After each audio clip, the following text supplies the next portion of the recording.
What's up everyone, my name is Ken, welcome to my channel.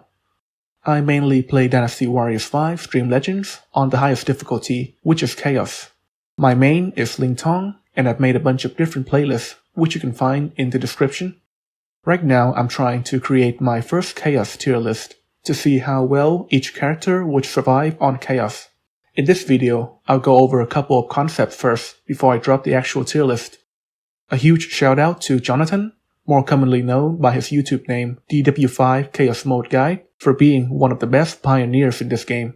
99% of what I'll cover in this video come from his Chaos Mode Guide from 17 years ago, which I'll also link in the description below. You can consider this video and the upcoming tier list a more beginner-friendly version of his guide. If you enjoyed this video, please like and subscribe.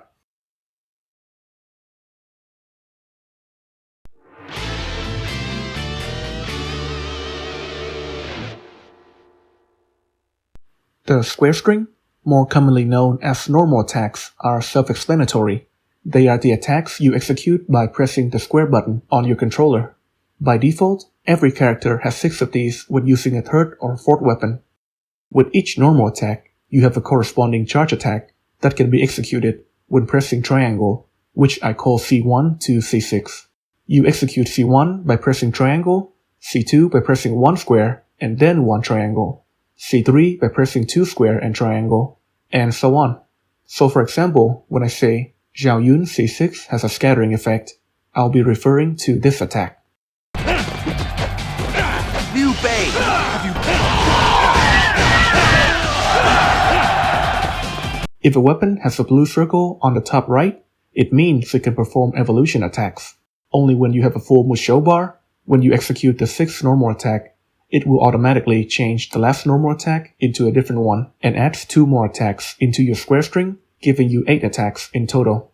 Interestingly enough, evolution attacks behave like charge attacks, not normal attacks, meaning they benefit from items like dragon arms and arm guards.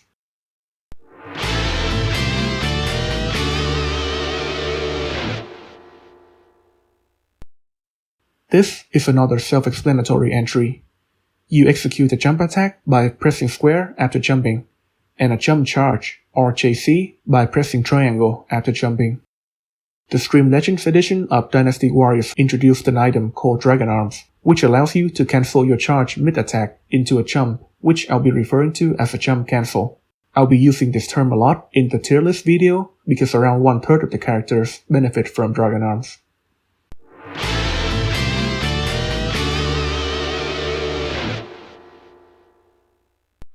These are some attack properties that I will explain quickly. Flinching happens when you hit an enemy with a normal attack. The only enemies in the game that don't flinch against normal attacks are Cao Ren, Shinkai, any officer in rage mode, stone sentinel soldiers, and invincible soldiers. Stunning happens when you knock the enemy out of their ready stance for a few seconds, and it looks like this. Attacks that usually have a stunning property include C3, the blue shockwave of some characters C6, and some charge attacks enhanced by the light orb. Dizzying, like stunning, also put enemies out of their ready stance, but will also make stars appear on top of their heads, which looks like this. Attacks that usually have property are C3 and Shinkai's C1. Juggling is an attack that will send an enemy into the air like this. This is the property of all C2 and most C5 in the game, as well as around half the musous in the game. Knockdown happens when a character is knocked off their feet like this. The ground pounding charge like Ling Tong's C4 and some characters C6, as well as some C1 like Dian Wei's, Sun Quan's, and Sun Sei's, will send enemies immediately into the ground.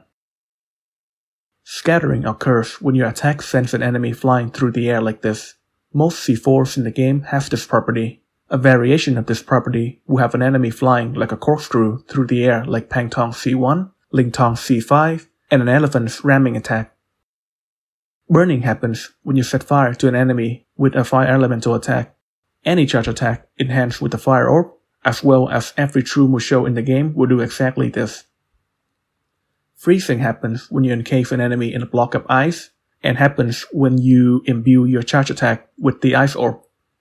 A very important detail you have to remember is that all airborne enemies, including enemies that are being juggled, scattered, or executing their jump attacks, will only receive half damage when they are hit. Freezing these enemies on the ground will double the damage they receive. Remember this detail because it'll become important in the tier list discussion.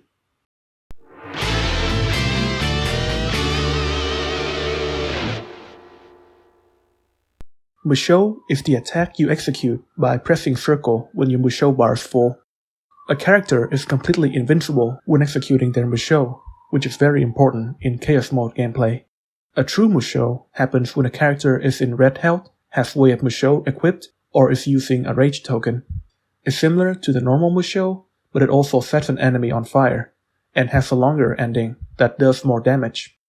Like I mentioned before, airborne enemies only receive half damage, so generally speaking, Musous that don't juggle are inherently better than Musous that juggle, except for a few cases.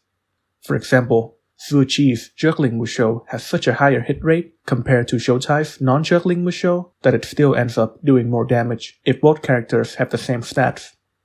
Identity Flute Musou is a phenomenon that occurs in very few characters. This happens when their normal Musou doesn't juggle, but their true Musou does.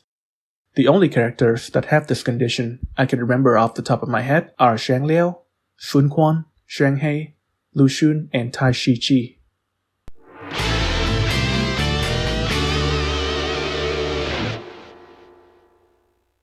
These terms refer to the delay that happens before and after your character executes a charge attack or a Musou attack. The main factors that determine how safe a charge attack is include its range, its coverage, as well as its length of pre-charge and post-charge delay. The safest charge attack to execute is one that has a long range, 360 horizontal coverage, and almost no pre-charge or post-charge delay.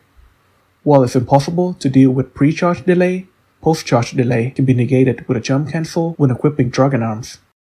Some characters have a post-Musou delay that's negated with their true Musou, like Diao-chan, Sunsei, and Huangzhong, and most characters don't have a pre-Musou delay, except for Shanji, but Shanji can negate this delay by whacking the enemies a bunch of times before executing her Musou.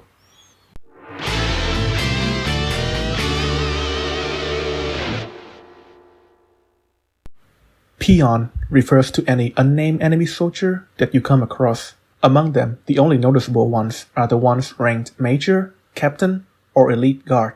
They all look the same and have the same stance as the default Destiny mode weapons like sword, spear, or pike. These guys can do a full 4-hit square string as opposed to just one normal attack like Private and Surgeon. An officer is an enemy that has a visible name tag on top of their health bar. I divide them into Name Officer if they are among the 48 playable characters in the game, and Generic Officer if they're one of those sword, spear, or pike wielding officer. Filling refers to the act of filling up your Musou bar. Generally speaking, you feel the most when killing peons or receiving damage yourself. You do feel by damaging an officer, but the amount is very insignificant. Dueling refers to a character's ability to fight an enemy officer when having no Musou or no peons nearby to fill your Musou with.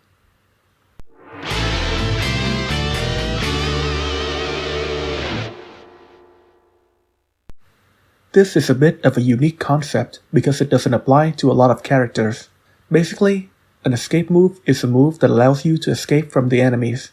Well, duh, right? But the thing is, the context behind each escape can slightly vary. The two most iconic escape moves in the game are Ling Tong's C1 and Pang Tong's JC, but the way we use these two moves are very different.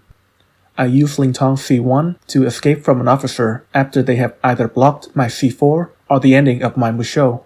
In both cases, they would hit me during my recovery, but Ling Tong's dashing C1 would allow me to get away from them before that happens. In Pang Tong's case, he would use his JC to escape a crowd that has surrounded him after he performed a C1. Two other jump charges that can do a similar thing are Ma Chao and Xiao Kao. Point is, escape moves can come in different forms, but once you see one, you would know one.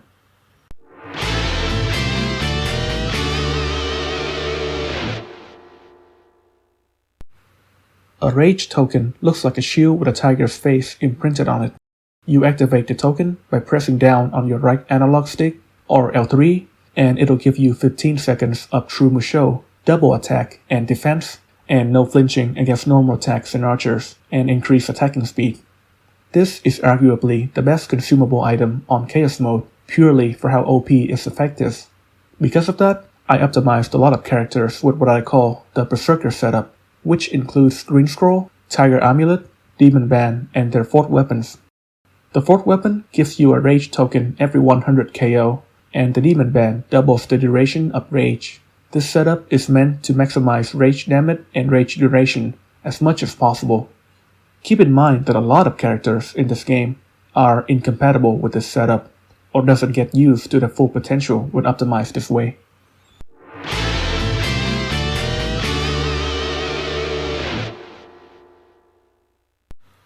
For most characters, mounted combat is weaker than ground combat because mounted charge attacks cannot be imbued with elements, and the attacking pattern that alternate between left and right are terrible for consistency in dealing damage.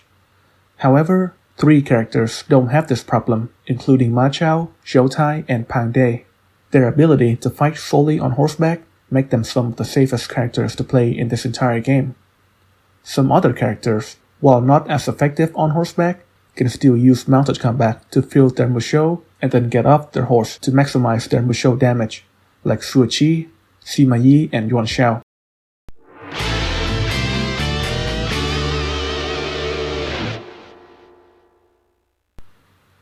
You can block by pressing L1.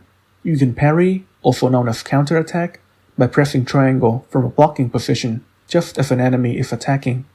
Personally, I won't be mentioning this term a lot, simply because I think this tool is too risky to use in Chaos gameplay. Blocking is fine, but if you mistime your parry, an enemy will immediately punish you for it.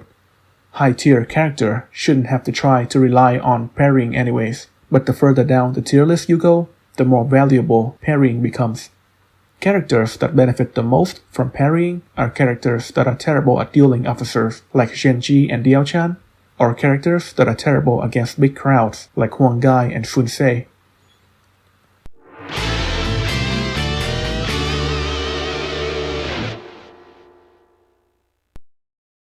Unlike later Dynasty Warriors games, Dynasty Warriors 5 doesn't have the option to adjust your camera angle yet, so if you want to instantly make your character face forward, press the block button L1. You should also rely on the zoom map when pressing R2 to check where you are among your enemies. The zoom map is also great for controlling hard musous like Gan Ning and feeling from a distance like Zhuge Liang, Cao Ren, and Huang Zhang.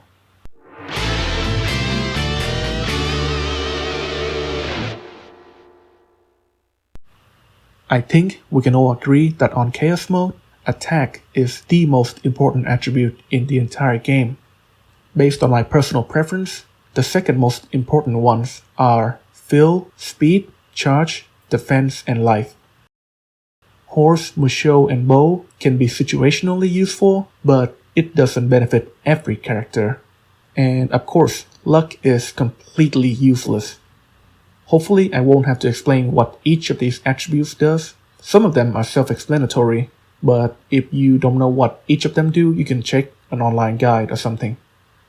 But I will speak about weapon weights, because in case you don't know, the heavier the weapon is, the slower it swings, but the higher damage it does. Medium weapons deal 1.25 times the damage of light weapons, and heavy weapons deal 1.25 times the damage of medium weapon. 2 things to note about a weapon's swing speed is that it's the same across all weapon weights during a musou attack, and differs very slightly during rage. A character's swing speed is dependent on his moveset just as much as it is dependent on a weapon's weight. For example, Ling Tong's square string, when using a heavy weapon, can swing even faster than Pang De's square string when using a light weapon. And that's pretty much it. That's all I have for this video. I try to keep it short so you don't forget too much by the time I finish my tier list. But guess what? Dynasty Warriors 5 Stream Legends is a much more complex video game than people give it credit for. And this entire list of definition have only scratched the surface. I still haven't talked about bodyguards, the invincible zone, out of bounds attack, exploding elemental orbs, fighting on a slope, how to trick enemies' AI, and dual wielding characters. That said, knowing this much should be enough to understand my tier list. And just a reminder, if you enjoyed this video, please like and subscribe. I'll see you on the next one. Peace!